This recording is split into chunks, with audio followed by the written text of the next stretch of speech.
Switzerland announced that it has invited over 160 delegations from around the globe to participate in the Ukraine Peace Conference slated for June 15 and 16 in central Switzerland. The Federal Department of Foreign Affairs said in a statement that the invitees, except Russia, include members of the G7, G20, BRICS, European Union, various international organizations, and 2 religious representatives. While this could be the fifth public attempt to secure a peaceful deal between Russia and Ukraine, exempting Russia leaves room for criticism. Farouk Al-Wahab, an international diplomatic consultant, is of the view that the pending Swiss peace conference would yield no result if Russia is exempted. The world have called for a meeting in Swiss, as they call it, Swiss Peace Summit. And it seeks to do what? It seeks to end the hostilities and, for that matter, the war between Ukraine and Russia. So if the war is between Ukraine and Russia, it is not between Ukraine and Germany. It's not between Ukraine and any part of Europe, but it's between Ukraine and Russia. At what point would the main participants or the main activists in such kind of a process, one of them is excluded and you seek to search for peace? It is a complete needless exercise. It will bear no fruit. It will bring no solutions. It will see no light, because the fundamentals with which that they are using to seek for that peace or the solutions, it is just a normal meeting, diplomatic table, tea party, and then talk show. So diplomats, foreign ministers, prime ministers, presidents will just only meet and deliver speeches, receive the applause, and after that, nothing happens. Diplomacy has not achieved any results as far as Russia-Ukraine issue is concerned. Because if the world is to look back, there is already an existing Russia-NATO Commission agreement way in the early 2000s. It has not been set aside. And all these things spells in what Russia is seeking to do, what Russia wanted Ukraine to do from 1999. All these things, the world and Europe are very much aware. Let us not forget that it did not start with war. When there was an issue over the Donbas region, Mariupol, Crimea, all those, wow, the world was very much aware of what was going on. So there was this issue of military operations that was initiated between both parties, Russia and Ukraine. And then when they could not sit and then trash out just a simple military operations, it graduated into military invasion by Russia, because they felt that, well, when Europe and NATO were trying to support and then also organize and then also to whip up the enthusiasm of other NATO members to support Ukraine to fight. Even at that time, there had been a near solutions, amicable solution between the two parties on the table. However, Boris Johnson of United Kingdom, then the Prime Minister, went to tell Ukraine that we are prepared to help fight. That is when they disengaged the agreements and then the protocols, discussions, leading to failure of military operations being solved, failure of invasion being solved, and then declaration of war. War could be fought for 10, 20, 50 years. Europeans are much aware. So if they are talking about solutions and peace summit, how do you exclude Russia? And who will be on the blank chair, on the blank table on the side of Russia? So if the idea is only to meet Ukraine and then speak to Ukraine, then is it for them to convince Ukraine to withdraw? But if they are to convince Ukraine to withdraw, why are they supplying Ukraine with weapons, weaponry, some of them that they know that Ukraine hasn't got the facility, the capability, the capacity even to operate? In other words, the same NATO or the countries that are giving such weapons are having indirectly people behind to operate those machines. Therefore, Russia has also raised the red flag. One thing Europe And the world must know that Russia is a country that is capable of fighting. And let us not forget that NATO is not a country. NATO is a membership organization. What does it mean? Well, it means that if NATO, as Russia has already said, Russia should have any evidence of any one NATO strike directly at Russia, Russia have no other opportunity, they have no other choice or option than to attack any NATO member country. Is that what they are seeking to do? Or is that what they are seeking to address? So meeting in Switzerland for Six Peace Summit without inviting Putin, what about Sergei Lavrov, the world's most longest serving international foreign minister of Russia? Lavrov is very experienced. They could have invited Lavrov to sit in for Russia. So if Russia comes with a blank and a blanket and then an empty table and a chair, whom are they talking to? And at whose instance are they seeking to attract the peace and that solutions that they are looking for? Are they going to take decision and communicate to Russia, or they are going to instruct Russia to do what? Or it is another peace summit that is going to unravel the unification and then also the protocols of which will give member countries in the world, so-called, for them to go and fight Russia. But if there is a peace summit, why must it be Ukraine and Russia? What about the Palestine? Is there any peace summit that is right needed on that part of the world? What about Israel to the Swiss? So if you are excluding Russia, is Israel a participant of that peace summit? And what is the world doing with Israel, Palestine, and its related issues? What about related issues between Israel and then Iran? What about all these stories? Peace summit is not only Russia, Ukraine. South Sudan has been fighting. Sudan is fighting.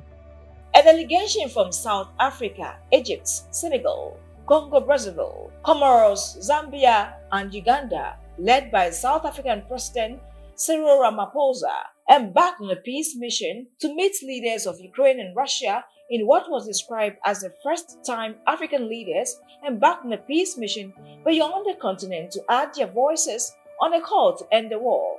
All but to no avail. Ramaphosa's delegate put forward a 10-point proposal, including the recognition of Russia and Ukraine's sovereignties and continued unhindered grain export. It also called for a de-escalation of fighting and for negotiations to commence with urgency, for the release of prisoners of war and for greater humanitarian support, among other requests. Swiss Public Radio RTS announced that at least 50 countries had confirmed their attendance. Delegates so far include the President of the European Commission, Ursula von der Leyen, and the President of the European Council, Charles Michel, Germany's Chancellor, Olaf Scholz, the head of Italian government, Giorgia Meloni, Canadian Prime Minister, Justin Trudeau, and French President Emmanuel Macron. South Africa is most likely to attend the conference, having taken part in the previous missions. The first being the Copenhagen meeting held in June 2023, which was aimed at building wide international support for a peace process based on the Ukrainian 10-point proposal. The second meeting was held in August 2023 in Jeddah. The meeting included representatives from about 40 countries, that is China, India, EU member states, Brazil, South Africa, Indonesia, Mexico, Zambia, Egypt, and the United States. A third meeting was organized in Malta in October 2023, involving national security advisors from 65 states from Europe, South America, the Arab world, Africa, and Asia. The most recent one was held in mid-January 2024 in Davos prior to the World Economic Forum. The meeting had representatives from 83 countries and international organizations participating, including 18 from Asia, without China, and 12 from Africa. Co-chair of the meeting, Swiss Foreign Minister Ignacio Casas, stated that the meeting had clarified points up for discussion, that neither Ukraine nor Russia accepted territorial concession, and that a high-level meeting had not been scheduled, only for the Swiss President Voila Ahmed stating Switzerland was planning to organize a possible peace conference. Africa has and is the victim of this conflict.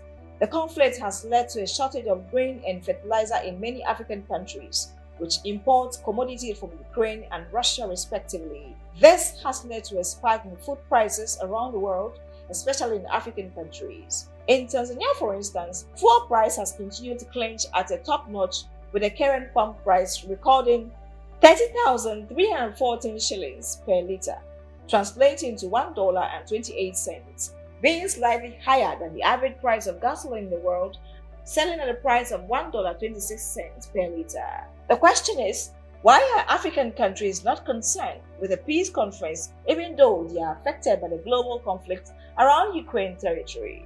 Farouk Wahab has this to say.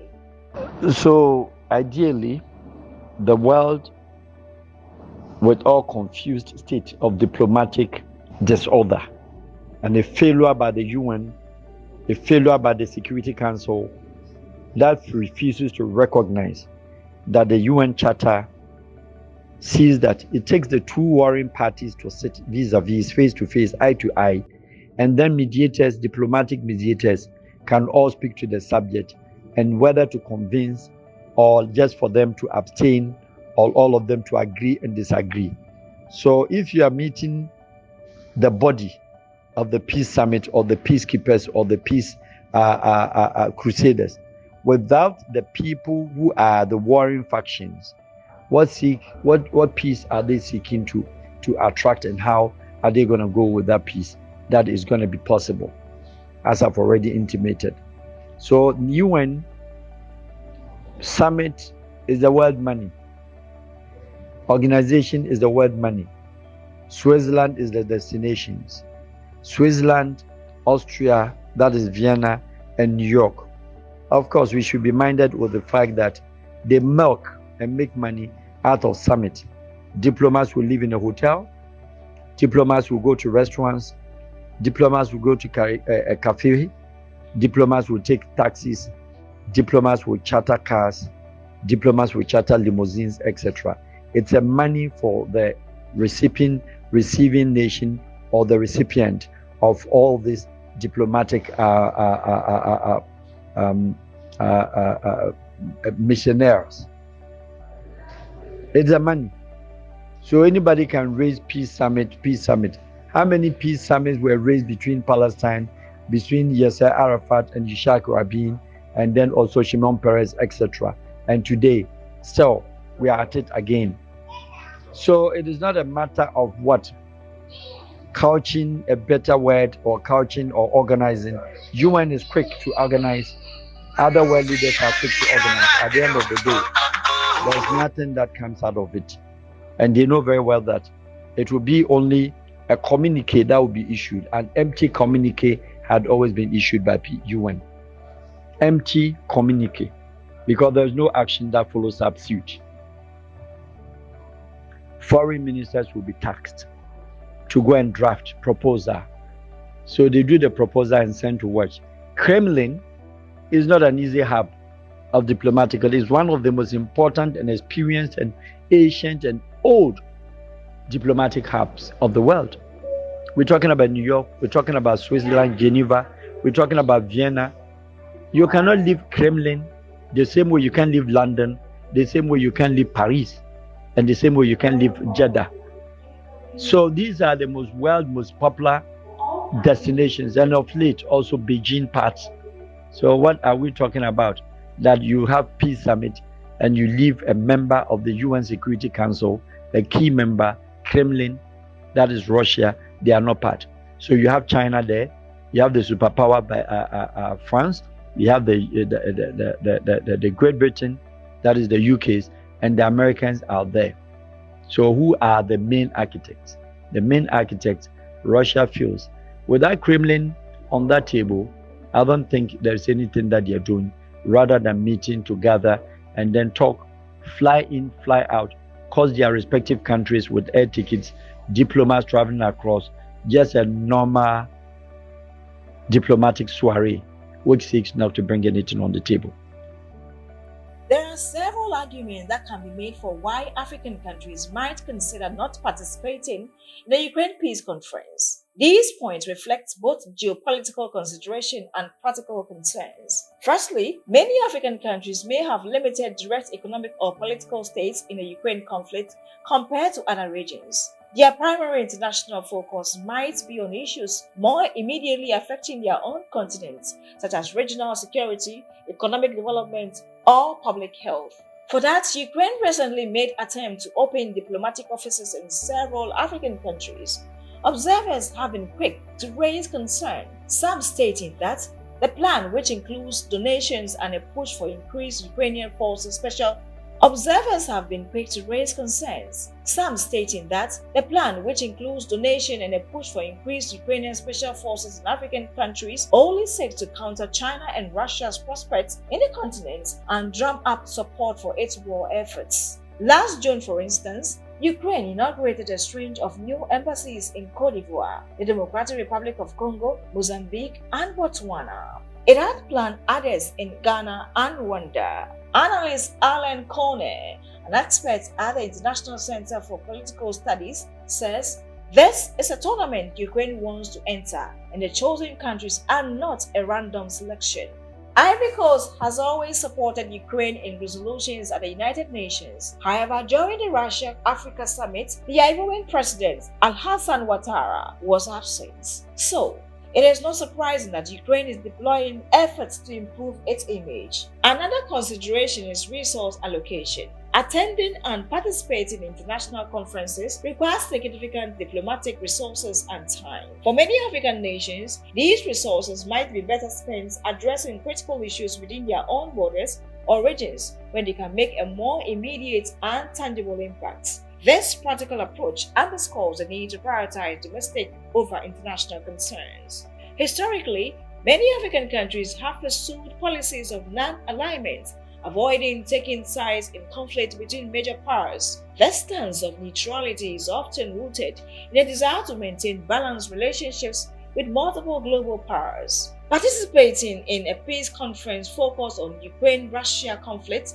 could be perceived as taking a stance, potentially jeopardizing these carefully balanced relationships.